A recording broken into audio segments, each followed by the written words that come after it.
Le président Abdelmadjid Tebboune et l'état-major de l'armée nationale populaire sont parvenus à une forme de trêve, entérinée le 8 janvier 2026 lors d'une réunion du Haut Conseil de sécurité. Un cessez-le-feu fragile, qui ne fait que différer de quelques semaines, voire de quelques mois, une confrontation devenue inévitable entre les deux pôles du pouvoir.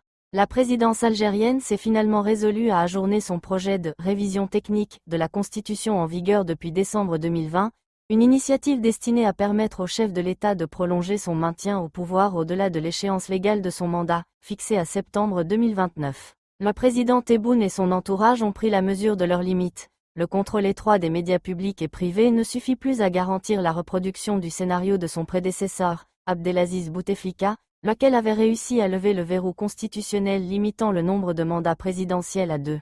Bouteflika avait pu mener à bien cette manœuvre en exploitant habilement les rivalités internes au sommet de l'État, opposant alors les hauts gradés de l'institution militaire à ceux de l'appareil sécuritaire, incarnés respectivement par le général Ahmed Gaïd Salah, chef d'état-major de l'armée de terre, et le général Mohamed Medienne, dit Toufik, patron du département du renseignement et de la sécurité, DRS. Abdelmadjid Tebboune ne bénéficie pas d'un tel rapport de force.